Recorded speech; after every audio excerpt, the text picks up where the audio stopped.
السلام علیکم ورحمۃ اللہ وبرکاتہ۔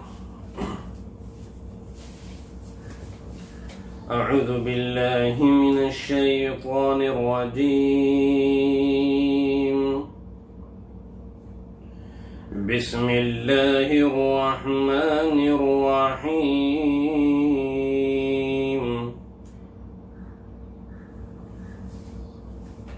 وَلَئِنْ أَرْسَلْنَا رِيحًا فَرَأَوْهُ مُصْفَرًّا لَظَلُّوا مِنْ بَعْدِهِ يَكْفُرُونَ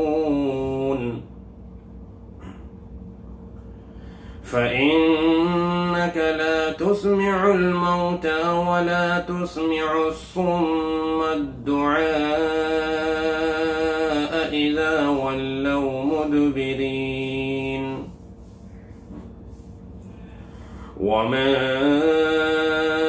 أَنْتَ بِهَادِ الْعُمْيِ عَنْ ضَلَالَتِهِمْ إِنْ تُسْمِعُ إِلَّا مَنْ يُؤْمِنُ بِآيَاتِنَا فَهُمْ مُسْلِمُونَ۔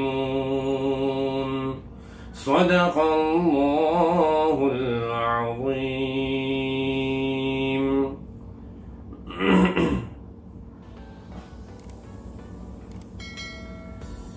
یہ سورہ روم کی آیت نمبر 51، 52 اور 53 تلاوت کی گئی ہے۔ اللہ تبارک و تعالی نے اس دنیا کا نظام اپنی قدرت سے کچھ عجیب و غریب بنایا ہے۔ یہاں کبھی آسانیاں ہیں تو کبھی تنگ دستی بھی ہے، کبھی خوشیاں ہیں تو کبھی غم اور پریشانی بھی ہے، کبھی صحت تندرستی ہے تو کبھی بیماری بھی ہے، زندگی بھی ہے تو پھر موت بھی ہے، کہیں دھوپ ہے تو اس کے بعد چھاؤں بھی ہے۔ غرض یہ کہ حالات یکساں نہیں رہتے۔ چنانچہ جب ہم رات دن اس دنیا کی تبدیلی کو اپنی نظروں سے دیکھ رہے ہیں تو ہمیں تیار رہنا چاہیے سبھی طرح کے حالات کے لیے۔ کسی ایک حالت کو دیکھ کر ہمیں یہ نہیں سوچ لینا چاہیے کہ اب ہمیشہ یہی حالت برقرار رہے گی، بلکہ اس حالت میں تبدیلیاں آ سکتی ہیں۔ آج اگر اللہ نے کچھ نعمتیں دی ہیں تو ایک وقت ایسا بھی آ سکتا ہے کہ یہ نعمتیں ہمارے پاس نہ ہوں۔ چنانچہ ایک مومن کا کام یہ ہے کہ وہ ہر حال میں اللہ کا شکر ادا کرتا رہے، اعتدال پر قائم رہے، درمیانہ روی اختیار کرے، نہ تو نعمتوں کے ملنے پر، خوشیاں حاصل ہونے پر بہت زیادہ اترانے لگے اور خوشیاں منانے لگے، اور نہ کوئی غم کی بات پہنچنے پر انتہائی رنجیدہ ہو جائے اور اللہ سے مایوس ہو بیٹھے۔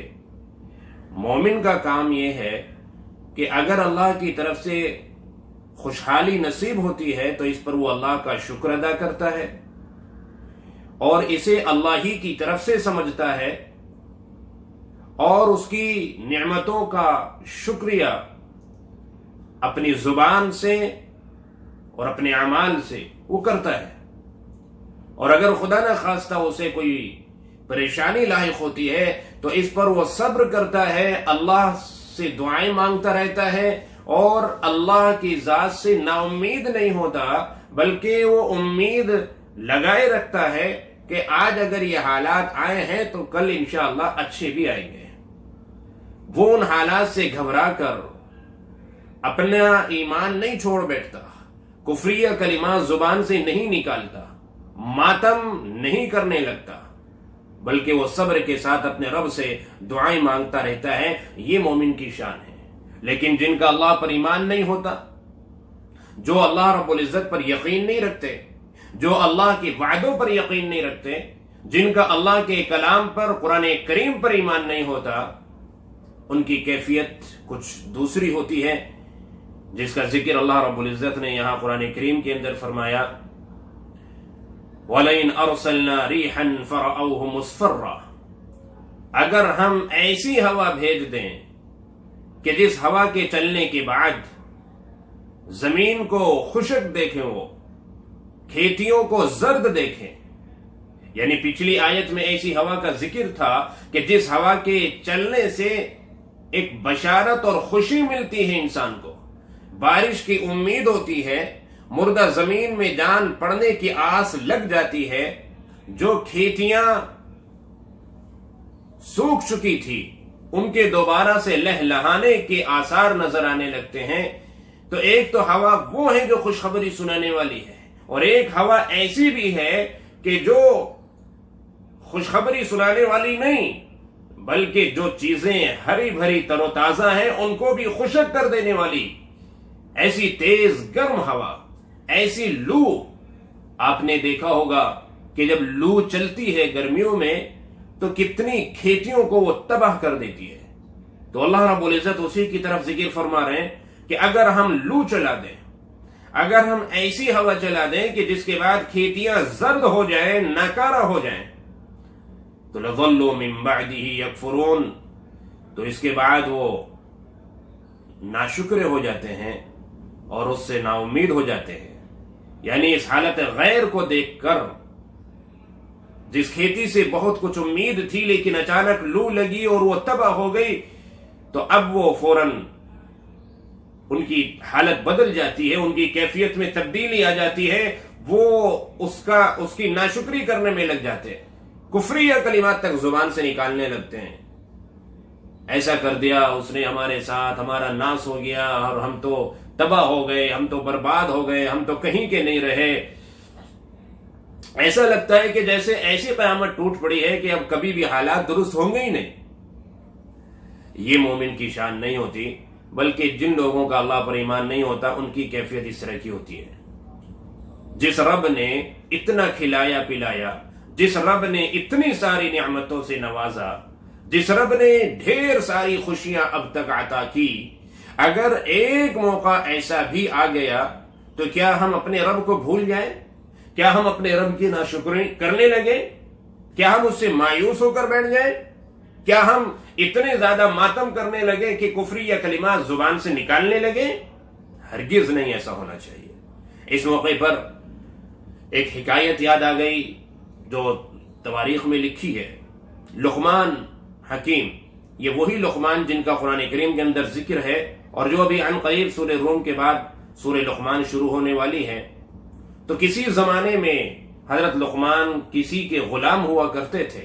ان کی فراست، ان کی ذہانت، ان کی سمجھداری اور ان کی عقل مندی کا چرچا تھا. کچھ لوگوں نے ان کے آقا سے درخواست کی کہ اپنے غلام سے آپ ہمیں ملوائیے تو صحیح، ہم بھی تو دیکھیں کہ ان کے اندر کتنی ذہانت ہے اور وہ کتنے عقل مند ہے، ہم نے بڑے چرچے ان کے سنے ہیں.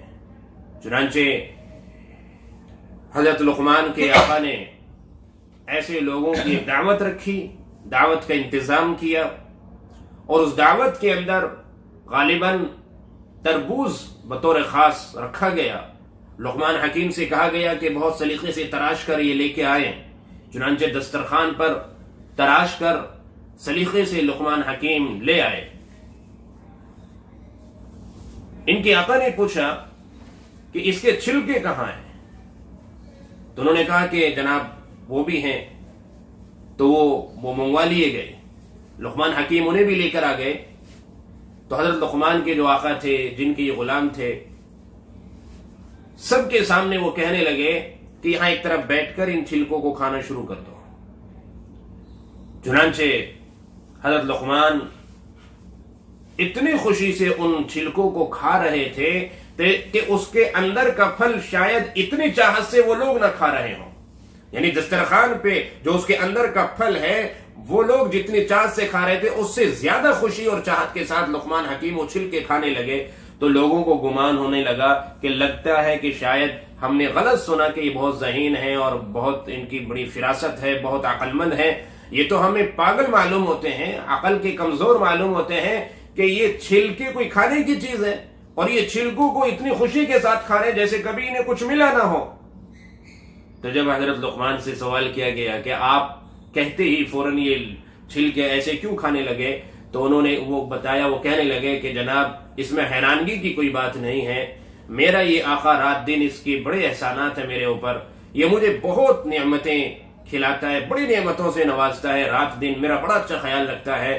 تو میرا جو مالک رات دن اتنے احسانات میرے اوپر کرتا ہے، اگر وہ ایک وقت مجھے چھل کے دے دیں تو اس کے پچھلے احسانات کو میں فراموش کر دوں؟ کیا میں ان کے پچھلے احسانات کو بھول جاؤں اور میں ان کی برائی کرنے لگوں اور میں ناگواری کا اظہار کرنے لگوں، ناپسندیدگی کا اظہار کرنے لگوں کہ جناب میں نہیں کھاؤں گا؟ نہیں، اس مالک کے احسان مجھے بھولنے نہیں چاہیے۔ ایک دفعہ اگر چھل کا کھانا پڑ گیا تو کیا ہو گیا، میں وہ بھی اتنی خوشی سے کھاؤں گا جتنی خوشی سے میں نے وہ نعمتیں کھائی ہیں جو اس سے پہلے میرے آقا نے مجھے کھلائی ہے۔ کتنا بہترین جواب تھا، سب حیران رہ گئے اور قائل ہو گئے کہ بے شک واقعی داد دینی پڑے گی ان کی ذہانت اور عقل مندی کی، کہ ایسی سمجھداری کی بات تو ہمارے دماغ میں آئی نہیں۔ تو یہ بالکل بندے کا اپنے رب کے ساتھ معاملہ ہونا چاہیے، جس رب نے اتنا نوازا ہے، اگر کبھی حالات دوسرے ہو گئے تو نا امید نہیں ہونی چاہیے۔ اور مومنوں کے لیے بھی اس میں عبرت اور سبق ہے کہ آج اگر ایمان والوں کے حالات خراب ہیں، یہ صحیح نہیں چل رہے ہیں، بعد مخالف کے تھپیڑوں سے یہ جھوج رہے ہیں اور طرح طرح کے حملے ہو رہے ہیں، تو مایوس نہ ہو، اپنے رب سے امید برقرار رکھیں اور اس سے مانگتے رہیں، اپنے اعمال کی اصلاح کرتے رہیں۔ انشاءاللہ یہ دن بھی عن قریب چلے جائیں گے اور یہ بادل چھڑ جائیں گے اور انشاءاللہ پھر اچھے حالات بھی آئیں گے۔ اسی طرح اللہ فرماتے ہیں کہ جب یہ لوگ اتنے بے حس ہو گئے، یہ لوگ ایسے ہو گئے کہ ذرا سی دیر میں تو بہت ہی زیادہ خوشیاں منانے لگتے ہیں، آپے سے باہر ہو جاتے ہیں جیسے کہ سب کچھ انہی نے کیا ہے، اور اگر کچھ پریشانی آتی ہے تو ان کی حالت اتنی بدل جاتی ہے، ثابت قدمی ہے ہی نہیں ان کے اندر، یہ فوراً ناشکرے ہو جاتے ہیں۔ تو جب یہ اتنے بے حس ہے، اللہ رب العزت اپنے محبوب آقا محمد مصطفیٰ صلی اللہ علیہ وسلم کو تسلی دیتے ہیں کہ آپ ایسے بے حس لوگوں کے ایمان نہ لانے پر بالکل رنج و غم نہ کیجیے۔ آپ کا کام دعوت پہنچانا، آپ کا کام تبلیغ کرنا ہے، چنانچہ وہ آپ کر چکے ہیں، تو لہذا فَإِنَّكَ لَا تُسْمِعُ الْمَوْتَى وَلَا تُسْمِعُ الصُّمَّ الدُّعَاءَ إِذَا وَلَّوْا مُدْبِرِينَ۔ یہ لوگ تو مردے ہیں، آپ مردوں کو سنا نہیں سکتے، یعنی گویا کہ مردے ہیں، بے جان ہیں۔ بھئی جب ان کے اندر ایمان نہیں ہے، اللہ پر یقین نہیں ہے، تو یہ تو مردوں کی طرح ہے، اور کوئی مردہ پڑا ہوا ہے تو آپ اسے سنا سکتے ہیں؟ آپ اسے ہرگز نہیں سنا سکتے۔ یہاں پر ایک دوسری بحث ہے جو میں اس وقت نہیں کرنا چاہوں گا کہ مردے سن سکتے ہیں یا نہیں۔ اللہ یہاں فرما رہے ہیں قرآن میں، اور اس کی وجہ سے بہت سارے لوگ، بہت سارے علماء یوں کہنے لگے ہیں کہ بھئی مردے سنتے نہیں ہیں، لیکن آپ اگر غور کریں تو اللہ رب العزت یہاں یہ فرما رہے ہیں کہ آپ نہیں سنا سکتے۔ اس کا مطلب یہ نہیں کہ اللہ بھی نہیں سنا سکتے، اللہ تو سنا سکتے ہیں نا۔ جنگ بدر کے موقع پر جتنے بھی کفار و مشرکین کے مقتول تھے، جو قتل ہوئے تھے 70 لوگ، ان کو آپ نے کنویں میں ڈال دیا اور 3 دن تک وہ پڑے رہے، ان میں سے کچھ بدبو آنے لگی، تو آپ تشریف لائے اور آپ نے ان سے نام لے لے کر کہا، اے امیہ ابن خلف، اے ابو جہل ابن ہشام، اے عتبہ ابن ربیعہ، کیا تم نے وہ پا لیا، تمہیں وہ مل گیا جو تمہارے رب نے تم سے وعدہ کیا تھا؟ حضرت عمر رضی اللہ عنہ دوڑے ہوئے آئے اور کہنے لگے، یا رسول اللہ صلی اللہ علیہ وسلم، آپ ان کو مخاطب ہیں جن کو 3 دن ہو گئے پڑے ہوئے اور جن کے جسموں سے اب بدبو پھوٹنے لگی ہے، انہیں آپ سنانا چاہتے ہیں؟ آپ نے فرمایا، قسم ہے اس ذات کی جس کے قبضے میں میری جان ہے، عمر تم ان سے زیادہ نہیں سن سکتے، بس فرق صرف یہ ہے کہ یہ جواب نہیں دے سکتے۔ اس سے پتہ چلتا ہے کہ سنتے ہیں۔ اور بھئی یہ معاملہ تو اللہ رب العزت کے قبضے قدرت کا ہے۔ اللہ رب العزت گویا کہ یوں فرمانا چاہتے ہیں، آپ اپنی مرضی سے جس کو چاہو سنا دو، جس مردے کو نہیں سنا سکتے، اللہ جس کو چاہے تو سنا سکتے ہیں، تو اللہ سنا سکتے ہیں۔ اس کی بہت ساری روایتیں ہیں، اس کی شواہد ہیں، اس کی دلائل ہیں کہ ہاں مردے سنتے ہیں۔ اللہ تبارک و تعالیٰ جس کو چاہے سنا سکتے ہیں، بندہ نہیں سنا سکتا اپنی مرضی سے مردوں کو۔ تو بہرحال یہاں وہ لوگ جو اللہ پر ایمان نہیں لا رہے ہیں، اللہ پاک نے ان کو مردہ قرار دیا ہے کہ یہ مردے ہیں، گویا کہ آپ ان کو سنا نہیں سکتے۔ وَلَا تُسْمِعُ الصُّمَّ الدُّعَاءَ، اور بہروں کو آپ کیسے سنا سکتے ہو، اپنی پکار کیسے ان کو پہنچا سکتے ہو، اور خاص طور سے اِذَا وَلَّوْا مُدْبِرِينَ، جبکہ وہ پیٹھ پھیر کے جا رہا ہو۔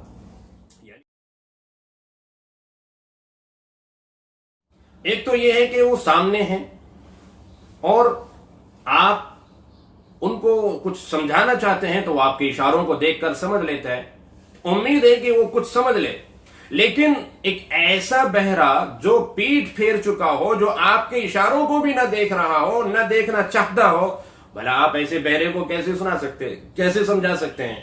تو گویا کہ یہ لوگ جب خاص طور سے سننا ہی نہیں چاہ رہے ہیں، آپ کی طرف توجہ ہی نہیں دینا چاہ رہے ہیں، تو کوئی فائدہ نہیں ہے، یہ ایمان نہیں لائیں گے، آپ ان سے امید نہ رکھیں۔ وَمَا أَنْتَ بِهَادِ الْعُمْيِ عَنْ ضَلَالَتِهِمْ، اور آپ انہیں گمراہی سے، ان کی گمراہی سے نکال کر سیدھے راستے پر نہیں لا سکتے۔ ایسے اندھوں کو جو دیکھ نہیں رہے، جو اپنے اندھیری میں، اپنی ظلمت میں پڑا رہنا چاہتے ہیں، آپ ایسے اندھوں کو نکال نہیں سکتے ہیں، روشنی کی طرف نہیں لا سکتے ہیں، آپ ان کی گمراہی سے ان کو نہیں نکال سکتے ہیں۔ آپ تو صرف إِلَّا مَن يُؤْمِنُ بِآيَاتِنَا فَهُمْ مُسْلِمُونَ، ایمان والوں کو ہی سنا سکتے ہیں، جو مسلمان ہو چکے ہیں، جن کا اللہ پر ایمان ہے، جو اللہ پر ایمان رکھتے ہیں، اللہ کے وعدوں پر یقین رکھتے ہیں، آپ کا سنانا انہیں کو کارگر اور فائدہ مند ثابت ہو سکتا ہے۔